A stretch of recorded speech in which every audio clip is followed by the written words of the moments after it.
마켓 이슈 분석 이어갑니다. 유가가 반등하는 모습이 나타나면서 에너지주 중심의 상승이 드러났습니다.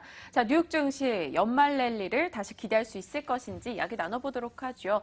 일단 유가 반등 소식은 당장은 좀 반가운 소식인 것 같아요. 네, 맞습니다. 그간 시장을 좀 뒤흔들었던 이슈들이 잠잠해지는 모습인데요. 유가가 반등하면서 에너지주들의 상승이 나타났고요. 이 덕분에 지수도 강세권에서 마감을 지었습니다. 좀 어떻게 해석하면 좋을지 장기적인 효과는 있을지 MTN의 김종일 연구위원 모시고 이야기 나눠보도록 하죠. 위원님. 네, 현재 유가 하나만 가지고 시장에 긍정적인 흐름이 나타나고 있다 이렇게 보기는 어렵습니다. 다만 그동안 유가 때문에 밀렸던 종목군들의 단기적인 반등세 정도는 생각해 볼 수가 있겠죠. 현재 구간에서 미국의 일부 종목군들의 반등이 3, 4일간 나타나고 있기 때문에 국내 증시에도 이와 같은 종목군들의 흐름은 반영될 수 있습니다. 다만 준비된 그림을 보시면 유가가 지금 무언가 돌아서는 징후가 나타나고 있는지를 판단하기에는 굉장히 어렵다라는 거죠. 급락 이후에 브레이크 정도면 걸어놨다. 근데 브레이크를 걸면 바로 쓰는 게 아니죠. 우리가 이제 스키드 마크 같은 것들을 보이면서 쭉 밀려가는 구간이 있습니다.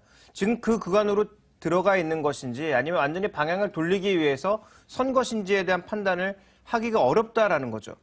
그런 관점에서 봤을 때는 현재 지금 유가 급락하고 있는데 현재의 급락이 멈췄다라고 단순하게 판단하기는 어렵고요. 그 다음 우리가 좀 살펴봐야 될 게 현재 지금 그리스 국채금리가 올라가고 있는데 스페인이나 이런 데는 국채금리가 안 올라가니까 아무래도 그리스 문제는 그리스만 국한된 것이다. 그래서 별 위험이 아니다라고 생각하시는 분들이 있는 것 같은데 엄청난 오산이죠.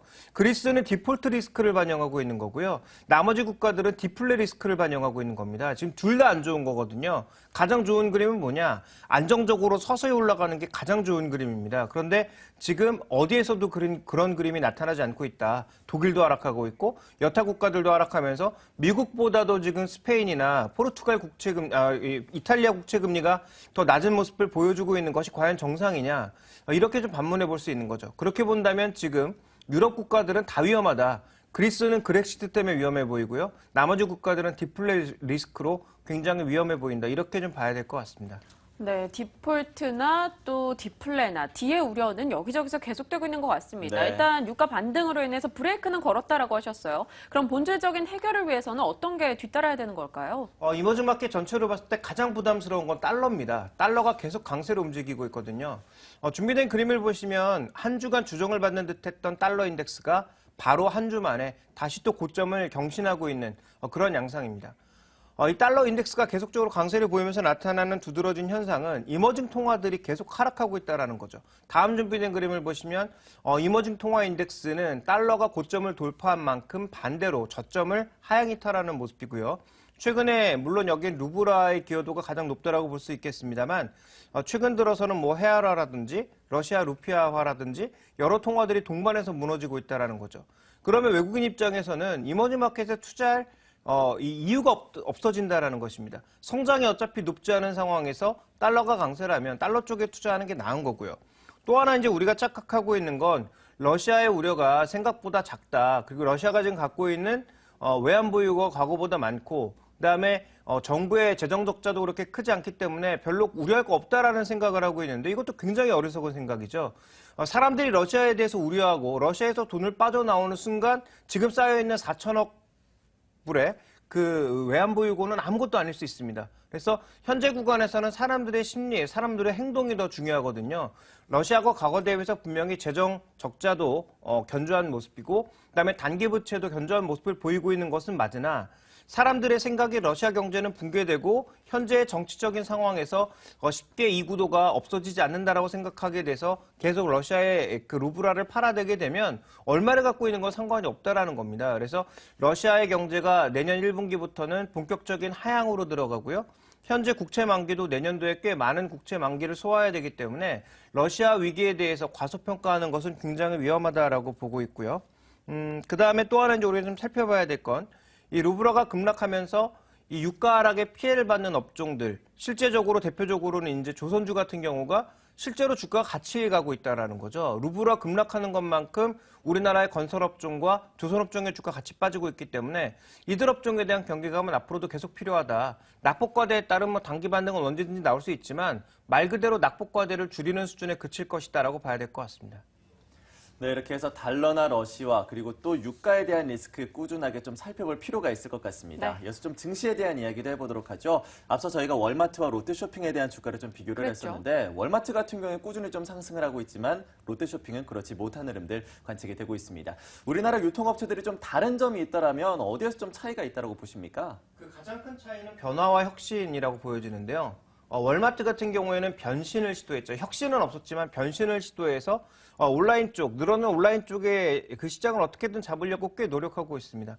그렇지만 국내 유통업체들은 아직도 정신을 좀 못 차린 게 아닌가 싶을 정도로 그냥 기존의 유통망을 지키는 데만 좀 급급한 그런 양상이죠. 물론 변화는 시도하고 있습니다. 그렇지만 변신 자체가 되지 않고 있다라는 거죠. 그러니까 뭐 더 쉽게 말씀드리면 옷을 스타일을 바꿀 때 확 바꿔야 되는데 그냥 한두 가지 정도만 바꿔놓고 우리 이 정도 바꿨으니까 너희들 좀 알아달라 뭐 이런 뉘앙스를 보여주고 있다라는 거죠. 그래서 월마트의 변신과 국내 업체들의 변신은 조금 많이 차이가 있다라는 점이 가장 큰 핵심인 것 같고요. 그래서 주가 차이도 굉장히 많이 벌어지고 있다 이렇게 좀 보고 있습니다. 먼저 준비된 그림을 보시면 또 하나의 차이점은 뭐냐면 국내에 지금 소매 시장이 쉽게 살아나지 않고 있다라는 것이고요. 유일하게 늘어나고 있는 건 중국 인바운드 정도가 늘어나고 있다는 거죠. 그러니까 좋은 게 지금 중국 인바운드를 제외하고 아무것도 없다라는 것입니다. 또 하나 좀 살펴봐야 될 것은 그동안 백화점에 뭐로 돈을 벌었냐? 바로 옷으로 돈을 벌었는데요. 최근에 이제 옷 산업에 종사하고 계신 분들은 모두 아시겠습니다만 인터넷 옷 가격을 보시면 백화점에서 파는 옷의 거품이 얼마나 많은지를 누구나 쉽게 알 수 있습니다. 그래서 이런 부분들이 백화점의 실적에 엄청난 타격을 주고 있는 거죠. 그러니까 일부 뭐 식품 쪽이라든지 명품 쪽의 매출은 오히려 더 견조해지고 있는 모습이 나타나고 있지만 그동안 가장 큰 수익을 주었던 옷 쪽에서의 움직임, 즉 의류, 섬유 의복 쪽에서의 움직임이 백화점 쪽에서 계속 마이너스, 과거 대비해서 계속 줄어드는 모습을 보이면서 백화점 실적의 불확실성을 계속 확대하고 있다. 이렇게 좀 봐야 될 것 같습니다. 네, 그래도 뭐 롯데쇼핑 같은 경우 주변에서 살펴봤을 때 온라인몰 이용하는 사람들도 점차 늘고 있는 것으로 보이거든요. 그리고 일본 진출 사업도 굉장히 확대하고 있다라는 소식이 전해집니다. 이게 좀 모멘텀이 돼줄 수는 없는 걸까요? 다른 데보단 낫지만 그래도 뭐 아주 긍정적으로 보기는 어렵다라는 것이 제 의견인데요. 준비된 그림을 보시면 지금 온라인 사업부의 영업 마진으로 봤을 때 유일하게 롯데가 거의 플러스 흐름을 나타내고 있고 수익률도 인터파크를 제외하면 가장 좋은 수준입니다. 뭐 신세계라든지 이마트 쪽의 움직임 봤을 때 상대적으로 마이너스 폭이 여전히 크거든요. 그러니까 최소 온라인 사업에선 적자는 안 보고 있다는 것이 그나마 조금은 긍정적인 요인이고요. 그다음에 롯데유통 쪽의 해외 사업 매출과 영업이익을 보시면 여전히 적자, 내년에도 적자일 것으로 보이나 적자의 폭은 빠르게 축소해 나가고 있는 상황입니다. 그러니까 악재의 크기는 조금 줄어들고 있다는 점이 그나마 강점이고요. 그다음 살펴봐야 될 것은 아까 언급드렸던 대로 중국인 중심의 인바운드 수요는 계속 증가하고 있다는 거죠. 그러니까 지금 뭐 면세점 사업부를 포함해서 백화점 쪽도 꾸준하게 증가하고 있는 인바운드 수요는 나타나고 있다는 거고요. 그래서 이런 부분들 때문에 추가적인 하락은 제한적일 수 있다는 것입니다. 그렇다면 앞으로 상승할 수 있느냐? 이 부분에 대해서는 조금 더 많은 논의가 필요하고요. 수익성을 높일 수 있는 여러 가지 그 분위기들이 더 필요하다라는 거죠. 그래서 국내 유통주에 대해서는 정말 장기적인 시각이 아니라면 단기적으로는 뭐 트레이딩 정도의 의견밖에 드릴 수 없는 그런 상황이 아닌가라고 보고 있고요. 이것은 유통 3사 모두 마찬가지다. 오히려 모멘텀 측면에서 보면 현대백화점의 판교점 매출이 얼마만큼 증가하는지 뭐 그 정도만 단기적으로는 관심이 있다라고 봐야 될 것 같습니다.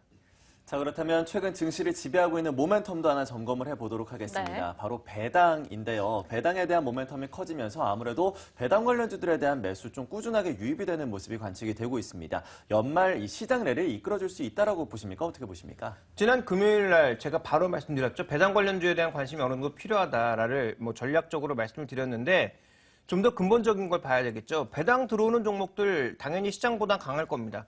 근데 배당에 앞서서 우리가 살펴봐야 될 건 이제 12월 달 거래일이 며칠 남지 않았는데 내년도로 넘어가게 돼서 뭐가 있느냐 실적 발표가 있다라는 거죠. 준비된 그림을 보시면 실적 발표에서 우리가 긍정적인 부분을 찾아볼 수 없다라는 겁니다. 왜냐하면 지금 3년째 애널리스트들의 그 컨센서스가 삽질을 하고 있거든요. 전혀 안 맞고 있다라는 거죠. 지난 한 3년간, 과거 한 3년간은 과소평가의 우려를 겪었고요. 최근 한 3년간은 과대평가의 우려를 계속 겪고 있다는 것입니다. 이번에도 과대평가의 우려일 가능성이 굉장히 높아 보이고요. 많이 낮췄지만 그거보다 더 낮게 나올 가능성이 굉장히 높다라는 것을 주목해 볼 필요가 있고 그다음 우리가 좀 살펴봐야 될 건 여전히 제가 강조하고 있는 건 총수요입니다. 소비가 늘어나는 건 미국 정도고 나머지 국가의 소비는 전혀 늘지 않고 있는 데다가 설비 투자도 지금 보시면 예상치가 2015년, 2016년에는 설비 투자의 캐펙스가 줄어들 걸로 예상하고 있고요. 특히 2003년부터 10년간 설비 투자의 업종별 흐름을 살펴봤더니 에너지 업종이 주류를 차지하고 있다는 거죠. 근데 지금처럼 유가가 급락하고 있는 현 상황에서 에너지 투자를 추가적으로 늘리기가 쉽지 않다라는 것입니다. 그런 관점에서 내년에 설비 투자가 과연 좋으냐? 이 부분에 대해서도 확신할 수 없는 거고요. 그 다음 살펴보시면 유럽이 돈 풀면 마치 모든 게임이 끝날 것처럼 착각하시는 분들이 있는데 유럽의 최대 문제는 여전히 대출금리가 낮아지지 않고 있다는 것입니다. 예금금리 계속 낮추죠. 그다음에 정책금리 계속 낮추는데도 대출금리는 안 낮춰지고 있다는 거죠. 무슨 얘기입니까? 금융기관 쪽에서는 ECB가 아무리 금리 낮추고 추가적으로 돈 투입해봐야 우리는 지금 대출해줄 사람들을 전혀 믿을 수 없기 때문에 대출 금리를 낮출 수가 없다라는 것입니다. 그러니까 금융기관 쪽에서 돈 순환이 안 되고 있다라는 거죠. 그러니까 제가 계속 말씀드리고 있지만 ECB 쪽에서 정말 큰 선물, 시장에 예상했던 1조 유로 이상의 엄청난 돈을 투입해야 어느 정도의 긍정적인 효과가 나타나는 것이지 시장이 원래 예상했던 정도의 S&P 프로그램이라든지 국채 매입 프로그램 이런 것들을 하면 전혀 시장에 효과가 없다라는 거죠. 이미 충분히 기반영되었고 그래서 전체적인 흐름을 놓고 봤을 때 배당 관련주가 시장 대비해서 견조한 모습을 보일 수는 있으나 큰 분위기는 놓고 보게 되면 실적, 유럽 쪽의 모멘텀이라든지 주변 모멘텀이 별로 긍정적인 게 없어서 아직까지 시장 대응에 있어서는 보수적인 전략이 필요하다라고 보고 있습니다. 네, 기댈 만한 모멘텀도 좀 주는 것 같고요. 호재가 되려면 이제 과거보다는 크게 질러줘야지 호재로 인식하는 시장인 것 같습니다. 네. 말씀해 주셨다시피 배당에 대한 매력도가 과연 내년까지 이어질까 많이들 걱정을 하고 있습니다. 또 배당 락도 있기 때문에 너무 단기적이지 않을까 싶은데요. 시장 전반적인 전략은 어떻게 짜야 되죠? 네, 시장 전체적인 전략은 말씀드렸다시피 보수적인 전략이 필요하다고 판단하고 있고요. 또 하나 우리 좀 살펴봐야 되는 종목은 배당 관련주에 대한 플러스 알파는 말 그대로 시장 수익률 대비해서 좋다라는 겁니다. 예를 들어서 시장이 5% 빠질 때 배당 관련주는 한 3% 빠질 수 있다라는 거죠. 그러니까 시장보다 나은 성적을 보일 수 있으나 시장이 탄력적으로 올라야 좀 더 이제 긍정적인 모멘텀을 줄 수 있는데 그런 분위기는 아니라는 점에서 시장에 대한 관점은 여전히 보수적으로 개별 종목에 대한 투자 관점도 여전히 트레이딩 관점 정도로 생각해 보시는 게 좋지 않을까라고 보고 있고요. 이익 관점에서만 본다면 반도체 관련주가 그나마 제일 낫지 않나 이렇게 보고 있습니다. 시장에서는 계속해서 좀 보수적인 이야기들을 해주고 계십니다. 하지만 네. 이익 측면으로 봤을 때는 또 반도체 관련주들이 유망하니까요. SK 하이닉스를 비롯해서 반도체 관련주들에 대한 투자 전략 세워보시는 것도 상당히 좋겠습니다. 네, 오늘장 대응 전략은 오늘장 선 전략에서 좀 더 구체적으로 이어갑니다.